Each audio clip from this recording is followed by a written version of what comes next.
Welcome back F1 2011 fans, this is Jack Acid bringing you the second video of the I Am No Expert series following the career mode in F1 2011. As you can see, I'm starting off with Force India. And we are round 2 in Malaysia.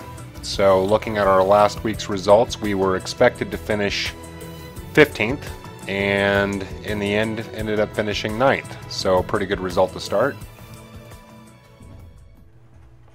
And last race was my first race with no race line or brake line, I should say.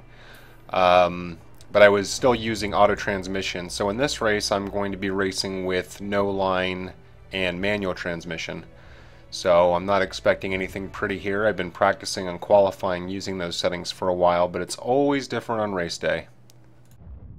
And taking a look at the starting grid, we've got Sebastian Vettel on pole position with McLaren right behind him, Webber in P4, and I qualified P10. Adrian Sutil, my teammate, qualified P15. Sergio Perez down to P17. And the bottom part of the grid just doesn't matter. And taking a quick look at my tire strategy, I don't know, my options are at 83%, so not very good. I actually had to push really hard to get into Q3, so it was pretty much by complete luck. So we'll see how long they last. I'm supposed to pit in lap 4, and so it might be a little slippery going in, but shouldn't be too bad.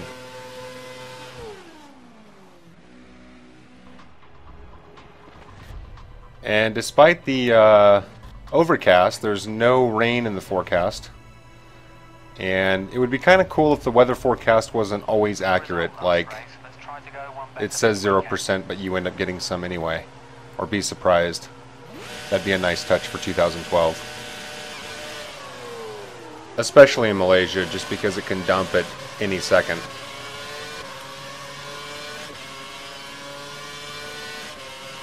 See how much of a crunch we get down here at the first corner. I'm at P9, taking the outside, hoping to avoid the scrum that bunches up on the inside there. Oh, very slow AI through here. Sweep around, no contact made that I can tell, and up to P6, and competing with Button, and now Webber. So very fast start, a little surprising. Maybe my own ignorance is my friend at this point in time. To P2, and little contact there with Hamilton. But I'm able to hold my line and keep. Looks like Petrov's now behind me. These sweeps are really difficult for me. You will see, just like that. That's going to let Petrov by. And I also, a lot of slowdown there with Petrov. And this corner also catches me off and on. It's really sweet when you can hit it, but again, because I'm learning with the transmission, the manual transmission and no line, it's still a learning process. So consistency will probably not be my forte on this day. And that corner in particular is also tricky for me. Even this sweep right here, sometimes I can't always be consistent with. And this one also, braking point is difficult for me to see, or at least I'm not used to it yet. There's a little bit of elevation change and it's a little tricky. And you can see now the Renault has definitely got the pace over me, but Petrov not pulling away here, which means I can probably get him down here if I don't overshoot. And I do just a bit, and that's going to let the Russian back. So that was an interesting little duel. And it looks like Webber is gaining on me down this front straight. And he was thinking about passing me on the outside, but ran out of room, and there I almost slammed right into Petrov. I'm able to maul the curb there to stay ahead, and if I can keep this here, up to P3. So looks like I'm going to be dueling with Petrov for a little while here. And you can see I'm the head of the train, so I'm definitely not as fast as people behind me. And my general rule with overtaking against the AI is that if they can pass me on the straight, I let them by every time, but through these corners I'm going to hold my line. But you can see how slow I am through here, and Petrov is right back on me. See if I wide on Clea, and that's going to allow Petrov, and it looks like either Massa or Alonso, one of the Ferraris is right behind him, and go a little wide there. Petrov not able to exploit, surprisingly. So already in lap 2 feeling some serious pressure. And the big question here is going to be, oh, that's a big distraction. That's going to hurt. Oh, that's very bumpy. Collision with Petrov. And for some reason, I show no damage. I wonder if I damaged him. You can see I had the off there. And now I'm turning up my fuel mix to make up for time. But somehow, no damage apparent. Even though I do have full damage on. More curb mauling. And now I've got Alonso on me. And I'm going to have to thank my friend Dave, who is the guy who came online, distracted me, had that really bumpy off. And now back on Petrov, able to handle this corner pretty well. And we'll go a little wide there, so... But Petrov is definitely not going to pull away from me if I can keep it on track, which is definitely a big if at this point. And you can see I hit a purple in Sector 1. Yeah, very lucky that there was no damage with that collision. That was a pretty hard collision. And I don't make contact that hard very often, so a little surprised that there was no more damage on that. And Petrov doesn't seem to be hampered by it. As you can see, I go wide on Clea again. Normally I don't have that many problems with that. It's a difficult curve for me to spot coming into it, and sometimes I just brake a little too late. And I'm still definitely learning my gears through here. And it looks like Button has overtaken Alonso. That might have happened back at the hairpin. And now we'll see if he catches up with me here, up through Sunway. Typically shift down to second, and that was obviously a whole lot better than the last time I went through there, when I pretty much should have been black flagged for taking Petrov out, but he seems to be doing okay, I'm doing okay, so we're still going here. And again, I'm pretty wide on that last hairpin, and Button is almost able to make a maneuver on me. But I can't complain. P4, definitely running higher than I would have expected, given that I changed my difficulty settings, and just maul the curb there. Pay for it with some wheel spin. Somehow Button not able to get around me. I must have had just enough of a lead to be able to get away with that, but obviously pretty stupid. I've been getting greedy at that corner the last couple of laps, so I think I had it coming to me. And you can see my fuel has just dropped down to optimal, so I've changed my fuel mix back to normal. I've been running on fast for quite a while. And if you watched the last video in Melbourne, I was able to abuse that rich fuel mix a lot. You can see I do more curb hogging there. And here at Clea, finally able to keep it between the candy stripes, but still very slow comparatively to the AI. At least through that corner. And this bend here is always a mystery. How am I going to handle it? Every lap, I don't know. Not too bad there. Still keeping it a little too low on the gears. Nice little glide there. And we'll see if I can handle Sunway. Looks like I'm going a little wide, and that's going to let Button by. There he goes. So my inconsistencies at Sunway have finally caught up with me. I am coming into pit right now, but just to give Button a little bit of a scare. A little sweep in front of him there. And I'm finally in the pit, and it looks like I'm going to rejoin quite a few people coming in behind me. Pit lane looks very busy, or going to be busy in just a moment, and that might help me in terms of positions. Right now I'm at P9. See how long this pit stop takes. There's not a lot of traffic that I can see. Empty pit lane. Slow release there. AI releasing me really late, even though I was ready. 6.2 seconds on the pit stop. That hurts. But let's see, we're coming out at P12. And of course now I've got really cold tires, so I need to be concerned with how far I can push the car out on the edges. And even though this is my first race with manual gears, relatively comfortable for most of it. Like I said, definitely some areas that I'm not totally comfortable with yet. Very comfortable with that corner there. It's kind of interesting how you play on assists for so long and then you slowly kind of start to peel them away and sort of see, hey, maybe I'm further along than I thought. That was certainly true when I took lines off. I mean, there was a learning curve for sure. But at the same time, I was surprised there were a lot of corners that I would routinely struggle on with the line that all of a sudden weren't difficult at all.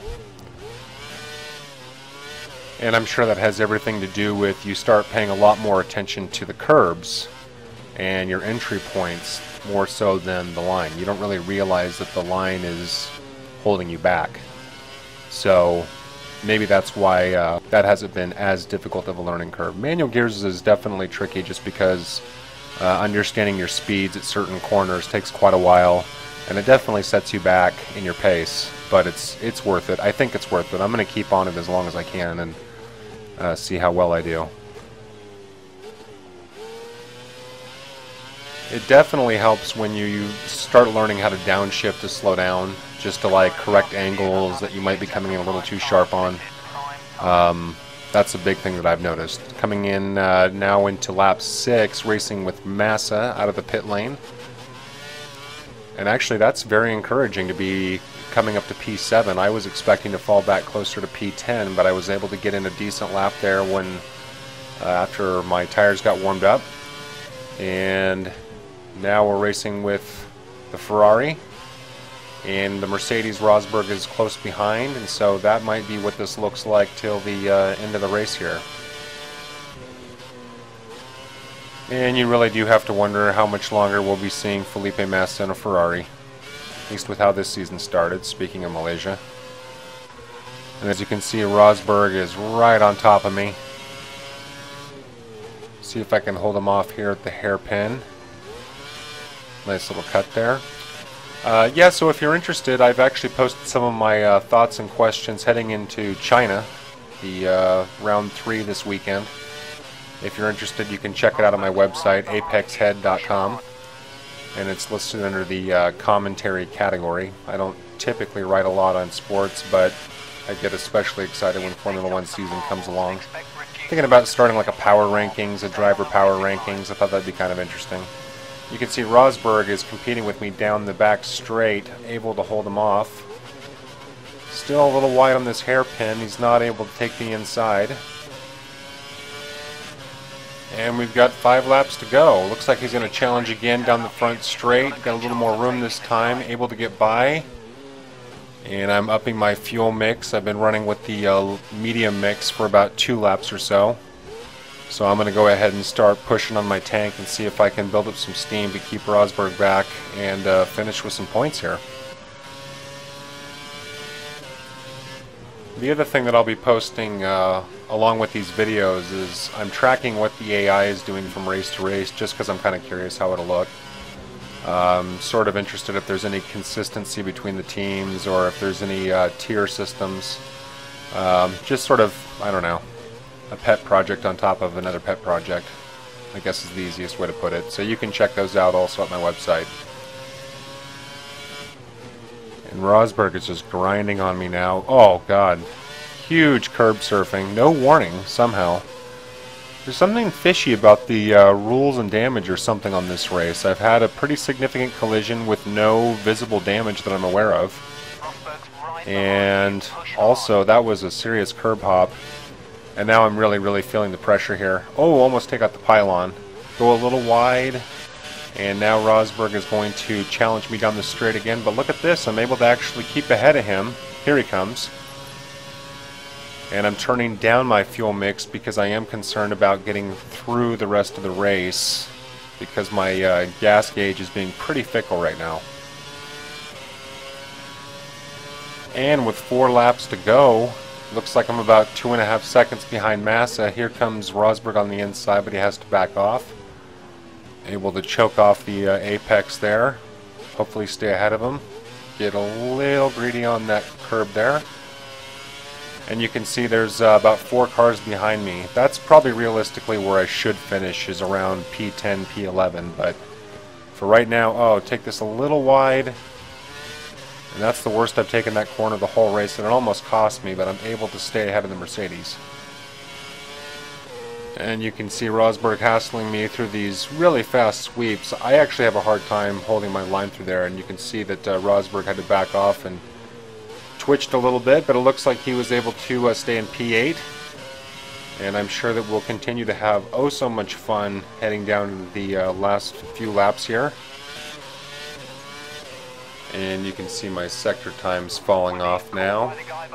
And barring any unforeseen accidents or, I don't know, possibly back markers or something like that, this will probably end up being the final order of the race, P7. I would be thrilled if this held as I shave the pylon and go wide. And now we'll see if Rosberg's finally able to pull the trigger down this back straight. He's right behind me, but can't seem to get around me for some reason. I do wonder if that's related to the difficulty. Again, I'm running on professional difficulty, and I wonder what expert would look like, or legendary there. We've only got a few laps left to pass this guy, so if you're going to do it, it needs to be soon.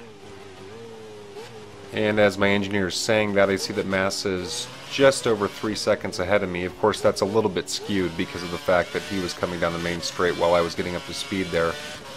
But again, I think it would take something pretty dramatic to have an opportunity to get up into P6. And of course, that's assuming that I even retain 7th position here. You can see how much time I lose in these corners. And you can see, if you watch the map, you can see Rosberg and the 2 cars behind him just coil up into me on these corners. And I'm definitely feeling the pressure now. And Rosberg almost had a chance to pass me on the inside, and now he's making a move on the inside, but not going to make it as long as I don't go wide, which I do not. And this is one of my least favorite corners under pressure. And you can see why I go wide. Rosberg not able to get around, not this time. And he is just swaying back and forth behind me, trying desperately to get around me. And as long as I can keep it on here. Fortunately saved one of my best attempts at that corner for last. But here comes Rosberg. And now I'm going to turn up my fuel mix. I'm probably going to try and ride that out till the end of the race. Oh, no contact, but that was definitely close. You can tell by the indicator. And trying to pull away here. Rosberg's falling back. Your lap times are slightly better than his. Keep it up. And that's some words of encouragement from my engineer. And you can see the marble starting to collect along the outside of the racing line. And that's one of the first things that just blew me away about this game. I didn't know much about Formula One before I got 2010. And just the level of detail with the tire degradation and the marbles and the temperature of the track heating up as the weekend went on and sessions went on. I was just so impressed with that. And it's really what's made me stick with this series and be so dedicated to it, is just the level of strategy and things to consider, on top of the fact that you're screaming down these tarmacs at, 200 plus miles an hour. And Massa is almost 5 seconds ahead of me, so clearly well out of my range. Rosberg right behind me, just under a half a second, so he's going to have a couple more chances to pass me in the DRS zone. And Rosberg having a very good drive. He qualified 14th, so already up to P8, assuming that I can hold him off here. And you can see that I turned down my fuel mix just for this last hairpin before the final lap. I'll be turning that back up. Won't be worrying about the fuel for one last lap. Should be okay. And now Rosberg's going to have an opportunity to pass me on the inside. Turn my fuel mix back up. See if I can get him at the braking point, and I do.